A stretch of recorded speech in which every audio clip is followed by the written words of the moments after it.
Hey everybody, Dave here. Hope you're having an awesome day. So this week I have a Buzz Lightyear action figure, some Final Faction crawlers, and a 1M robot head that we 3D printed, but it ended up too small. So let's see what we can make. Come on, let's do it.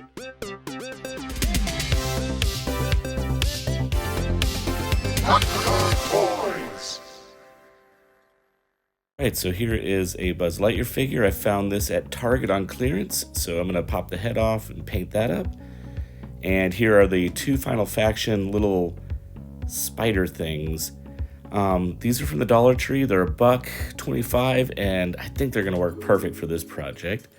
And then this is a 1M robot head that I had sketched out and designed, and my buddy did the CAD work for it. We did a 3D print of it, and it actually ended up too small. So instead of just tossing them, we're going to make some bigger heads for 1M. But I thought I would take advantage of this. Yeah, I got a little flat spot there, so we'll fix that. But I'm going to let this one not go to waste. Okay, so before I prime, I do want to show you this tool that my daughter got me for Christmas. It is a paint shaker. You put your drill bit in it, and it just shakes the heebie-jeebies out of it. So let's prime these little babies up. All right, there they are. I did a black primer, so I'm gonna let those dry a little bit. And let's just let Buzz relax here. Take a little break, drinking in, yes. Don't lose your head, buddy, don't lose, oh, okay. Came off pretty easy when you put it in hot boiling water. And I'm just kind of eyeballing the height of this and figuring out what I wanna do here. This is going to be more of a statue figurine, so I don't really need the head to articulate around. So I'm going to go ahead and trim this down. I think it needs to go down a little bit more, so I went ahead and got my Dremel out and just started sanding that off. And there is a hole in there already, and it's almost perfect for my little 1M robot head, but I need to open that up with the additional Dremel bit, so I did that, and I think that's going to work great. So let's move on to a little bit of painting. I'm using the same orange that I did. I painted the head previously, as you can tell, because after we had sculpted it, I wanted to see what it looked like. So what I'm doing here is on the body, I'm just trying to keep it pretty minimal to orange, white, and a little bit of blue. And then I'm adding a little bit of silver just to kind of tie in with the head. So what you're seeing here is I'm using craft paints, Citadel paints, and just paying attention to the littlest details, but not going too far overboard. At least that's my goal. Now, when you're going to paint something like this, like a really fine detail, what I do is I use a small brush, get a little dab of paint on there, and almost draw like you're drawing with a pencil. Kind of brace your pinky on the figure and then steady yourself. It actually works out pretty nice. So I think with a little bit of practice, you can actually do some fine details like this. All right, I'm continuing on, painting some silver on the shoulder joints. Painting a little bit of silver right in there. I think that's going to look pretty nice. And again, I don't want to go too overboard with the color scheme because I'm going to do some chipping and stuff. So let's go ahead and paint up the torso silver. I'm liking that.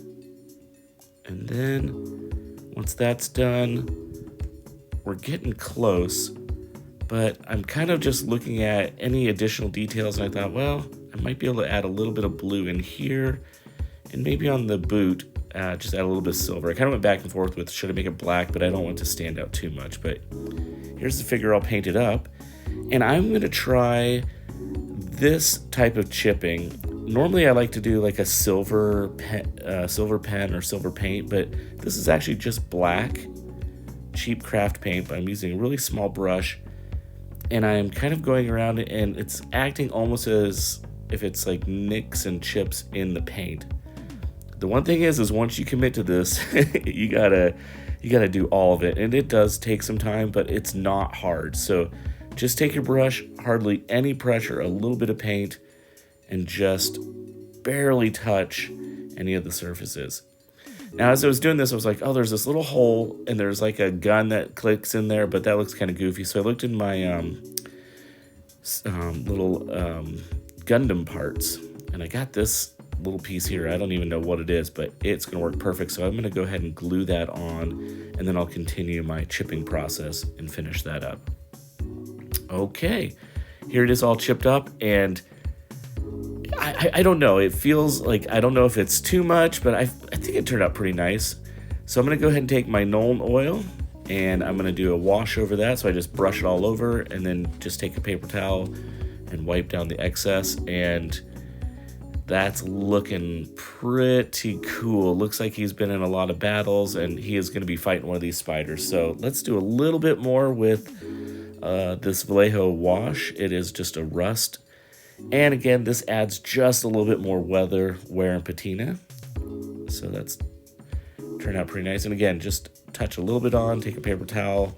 You can wipe down anything that's a little too much. You can take your finger and drag it down. And now onto the spider. I've already painted the spider black, so I took this just chrome craft paint and I'm dry brushing it. So what you do is you put a little bit of paint in the brush, and then you get most of the paint out. Just rub it out on a paper towel, and that looks pretty great. I really like the feel of this spider because it's somewhat alien. A couple little green spots that are still showing through from the spray paint, so I'm going to go and touch those up with black paint later. But let's paint out these eyeballs. I just took a little Citadel red, and again, a really fine brush. Brace your finger on there and just dab, dab, dab. And that's going to look pretty cool. All right, let's do a little diorama because he is going to be fighting the spider. Originally, I was going to do a wall, and I actually built a wall, and I did the Mod Podge all over it, and at the end, I just didn't like the layout of it. So instead, I'm going to have him like he smashed the spider. Now, kids, don't do this at home, but I do have a candle here just so I can melt those pieces, and I bent the pieces so they look like he's been squished and smashed down. Drilling a hole through the side here, and you'll see why I'm doing that in just a second. I've got this little dowel, and I'm gonna make it look as though he stabbed a spear through it. I originally had a gun, but it was too close in proximity, so I feel like the spear works a little bit better. So just putting some Mod Podge, a little bit of sand, just to give some texture. And then I've got a little bit bigger kind of gravelly stuff. So again, just to add a little texture, I'll let this dry. And after this dries, I'm going to prime it out. So I just used a gray primer spray paint. And then I'm using, again, just a cheap craft brown paint. And I look like I have a giant cow pie here. So I'm going to do a little dry brush of this lighter tan. And what this will do is kind of pull out any highlights. After I did it, I felt like it looked like a giant chocolate chip cookie. So what I did was I got a darker wash and laid that over the top. And I think after a couple rounds of washes, it feels pretty nice where I want it to be. So I'm going to let this dry, and then I will do one last finishing touch before we put this together.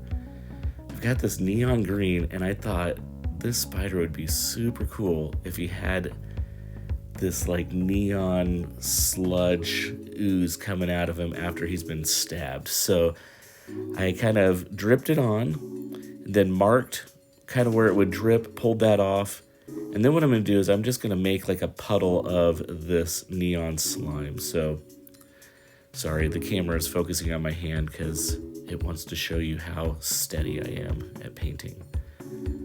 But yeah, you can see I'm just kind of laying out a little puddle here, and this is looking super cool. I think we're going to wrap this one up. I'm going to put it all together. All right, that turned out super cool.